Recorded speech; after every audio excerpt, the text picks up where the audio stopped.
I have the honor and privilege of introducing Tara Abrahams. She is a passionate global advocate for girls and women. I could read and share stories about her all night. Her complete bio is in our catalog and program tonight, but she is currently head of impact at the Meteor, a media company that uses the power of storytelling to advance the freedom and dignity of all women. Tara also serves on the board of She's the First, a global girls' rights organization that reaches 150,000 girls around the world every year, and the International Center of Research for Women, a global research institute working to accelerate global process towards gender equality. Tara graduated Harvard College and completed her MDA at Harvard Business School, where she received the Horace W. Goldsmith Fellowship for outstanding contributions to the nonprofit sector.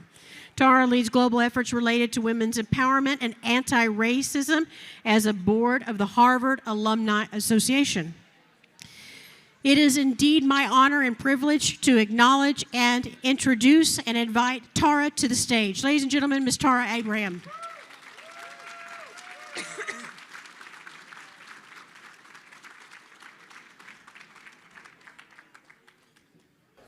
Thank you. Thank you, everyone. Thank you so much for this incredible honor. It was thrilling and not a little bit scary to be back in the halls of New Trier today, nearly 30 years after I last was there. But the students made me feel so at home and didn't mock me too much when I tried to explain what a ditto machine was. Does anyone else remember what the ditto machines were? So that will date me a little bit. But as you know, if you've read my bio, since graduating from New Trier in 1994, I've spent the majority of my professional time working in what I would call the impact sector, strengthening early childhood programs for low-income students, funding health and education programs in New York City, and for the past 15 years, creating and supporting movements that advance girls' education, women's empowerment, and gender equality around the world. Oh, thank you. That's very, very nice. So one of the most gratifying parts of my work and my career has been speaking to young people who often reach out to me and they ask, how did you start doing the work that you do? And why? And what I always say, what I said to them today, it's because as a young person, I had the opportunity to volunteer. New Trier gave me that opportunity. It's a profound and powerful experience to be shown at a young age that you have something to contribute, to be asked to help. I will always remember those early Saturday mornings, bus rides with my fellow students that we organized, with bagels and donuts, bumping down Lakeshore Drive to get to Chicago, and spending time tutoring children who had left Cambodia with their families and were trying to make their way in this country. Of course, I could not relate to that specific experience of fleeing one's homeland, but in a way there was an affinity.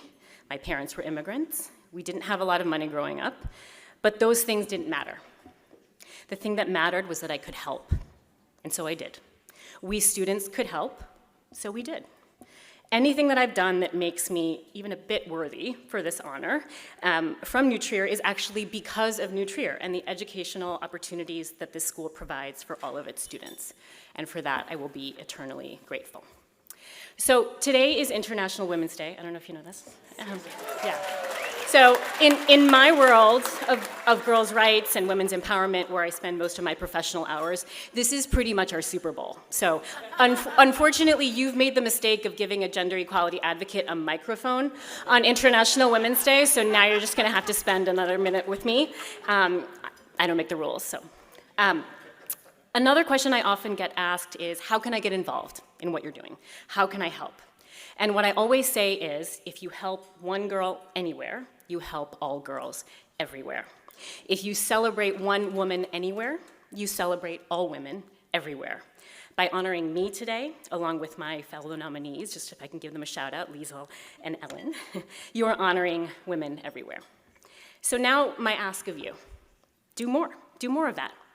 I know I certainly will. I promise that every year that it's an opportunity for me, you will receive not just one, but likely several nominations from me of distinguished New Trier alumni to receive this award from the New Trier Educational Foundation. Maybe I'll nominate Kim Vender Moffett, an impact investor who is also on the board of the First Women's Bank. It could be Andy Friedman, a Harvard Law School graduate who fights for women's reproductive freedom around the country. I might nominate, thank you. I might nominate Sandy Rustin, a playwright whose work has appeared both on and off Broadway and on tour around the country. Or perhaps we want to celebrate Annie Relias, an immigration attorney who has represented non-citizens before the US Department of Homeland Security. And of course, what about Sarah Teeting, who won both silver and gold medals when she played goalie for the US Women's Olympic hockey team, while also managing a side hustle as a neurobiology student at Dartmouth. By the way, all of those incredibly accomplished women that I've just mentioned, they're all from my same graduating class. And they're just a handful of so many, many more. So in closing, I thank you from the bottom of my heart for this honor, and I invite you to join me in paying it forward for women and girls everywhere, not just on International Women's Day, but on every single day of the year. Thank you.